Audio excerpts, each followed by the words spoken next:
Bang, mau izin ikut rekam Bang. Jadi yang santai. Ini kan nggak disiarkan. Iya, nanti ada juga kan waktu wawancara gambarnya tengah. Oh iya. Nggak bisa. Nggak apa-apa. Kan saya nggak bilang itu Prabowo itu Prabowo ya. Nggak boleh ya.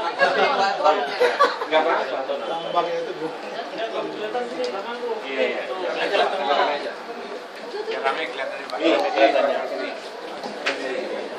Jadi adik Pak Kiflan ini banyak dalam sekarang. Ini profesor nih. Profesor. Profesong ya. Agenda tadi ada pernyataan pesan Pak Wiranto, pesan diulang lagi apa statementnya tadi? Tadi saya menyatakan bahwa Pak Wiranto ya sebagai Panglima ABRI pada waktu itu, Wiranto sebenarnya naiknya menjadi bintang 4 sebagai Panglima ABRI pada tahun 1998 dasarnya adalah pada waktu Prabowo di Timur Timur, nelpon saya di Kostrad. Saya adalah Paban Madya untuk urusan pangkat dan jabatan, Paban Madya Binkar. Jadi mengatakan supaya Prabowo menyatakan pada saya supaya Wiranto diajukan menjadi ajudan presiden. Terus saya bilang, wah, kenapa nggak saya diangkat sebagai ajudan? Apa nggak bisa? Karena abang nggak bisa tunduk-tunduk, tunak-nunuk kepada seperti orang Jawa. Oke lah. Saya bilang nanti kamu disaduk sama Wiranto. Kalau dia udah jadi jenderal, tidak, saya bisa menyampaikan pada Pak Harto, ada sebagai ajudan bisa cepat ketemu Pak Harto. Oke lah, saya ajukan itu atas permintaan Prabowo menjadi ajudan Pak Wiranto, menjadi ajudan Pak Harto pada bulan Januari tahun 89 sebelum saya masuk Sesko. Dan kemudian diajukan kepada Angkatan Darat ke Mabes ABRI. Dokumen itu saya serahkan kepada Mbak Titi, istrinya Pak Prabowo. Oleh Mbak Titi sampaikan kepada Pak Harto ada pengajuan Pak Wiranto menjadi ajudan. Akhirnya Pak Harto setuju. Karena setuju itu kemudian setelah menjadi ajudan pada tahun 93 Pak Wiranto udah menjadi ajudan langsung menjadi Kasdam 5 Kasdam Jaya, kemudian menjadi Pangdam Jaya, Pangkostrat, akhirnya menjadi Kasat dan menjadi Panglima ABRI. Dengan demikian jasa Prabowo termasuk saya yang memarah itu untuk diajukan, dia akan menjadi Panglima ABRI pada tahun 98, itu adalah jasanya Prabowo. Kenapa Wiranto ini sangat insinuasi, sangat benci kepada Prabowo, padahal Prabowo sangat sayang sama dia. Karena Pak Wiranto pada bulan Maret sudah mengajukan kepada Prabowo untuk bekerja sama, bahwa dia mendukung Prabowo, dan Prabowo sudah berjanji tidak akan membuka aibnya masa lalu.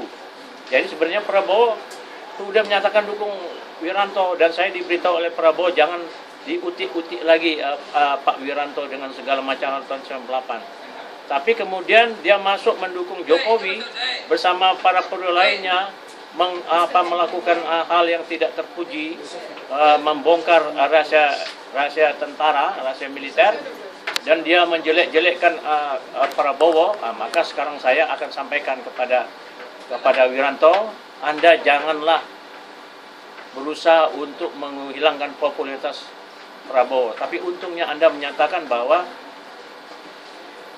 Prabowo oleh Dewan Kehormatan Militer diberhentikan saja, tidak menyebut dipecat. Jadi orang menyatakan yang memecat adalah pembohong, termasuk si Fahrul Razi. Karena Wiranto tadi statementnya diberhentikan, bukan dipecat. Terima kasih Pak Wiranto, Anda sadar bahwa Prabowo bukan dipecat ya. Jadi untuk itu bangsa jenderal lain termasuk Fahrul Razi, Anda harus cabut pernyataan dipecat oleh Dewan Kehormatan Perwira. Pak, tadi kemarin di media kemarin kita lihat bahwa memperlihatkan sebuah foto yang di dalamnya juga ada spanduk yang berisi nama Megawati, Pak.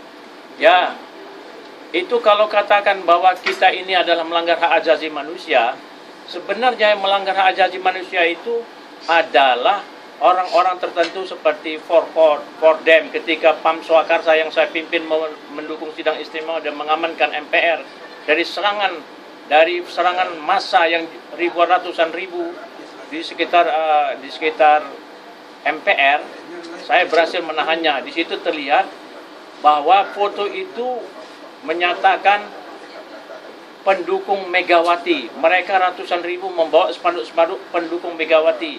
Dan mungkin kemudian yaitu salah satu ketuanya Roy Janis, kemudian Managara Manurung, itu menyerang saya di Tugu Proklamasi. Baik dengan panah, baik dengan batu, baik dengan tombak bersenapan angin, menyerang saya di Tugu Proklamasi. Ini adalah orang-orang partai PDIP. Berarti ada kaitannya orang PDIP itu adalah yang menyerang MPR. Karena terus itu adalah pendukung Megawati, ratusan ribu, banyak kali spanduk-spanduk pendukung Megawati. Dan dukun logistik itu juga adalah logistiknya di dalam kota itu gambar Megawati. Kemudian diangkut lagi dengan mobil box Kompas. Masih ada sama saya dokumennya semuanya. Kemudian kita yang terbunuh, yaitu di Pam Swakasa di Cawang, dilakukan oleh massa anti sidang istimewa, yaitu dari Fordem dan dari masa-masa PDIP yang membunuh ini. Ada terbunuh kita 3 orang di Cawang pada tanggal 13 November 1998. Dengan demikian, yang melanggar asasi manusia itu bukanlah Prabowo, bukanlah kami. Yang melanggar itu adalah orang-orang PDIP. Ingat itu, orang-orang PDIP, saya masih ada foto-foto mereka. Nanti akan saya ungkapkan di pengadilan hak asasi manusia. Yang melanggar hak asasi manusia itu adalah mereka. Karena apa? Ini langsung ketua PDIP yang menyerang saya. Dan masa PDIP berteriak mendukung Mega, di samping itu ada poster-posternya. Dan kemudian itu gambar yang terbunuh ada sama saya semua. Jadi melakukan itu adalah masa PDIP. Dan masa-masa PDIP itu mendompleng masa-masa anak-anak PKI, bangsa Adian Napitukulu dengan forkotnya. Kemudian ada rapat di daerah Universitas Borobudur. Di situ mereka rapat, kemudian mereka melancarkan untuk melakukan pembakaran di mana-mana. Jadi demikian saya akan ungkapkan di pengadilan hak asasi manusia. Bukan sekarang. Kalau mereka juga menyerang bahwa kita melanggar asasi manusia, yang melanggar asasi manusia adalah mereka, bukan kami yang melanggar asasi manusia, bukan Prabowo.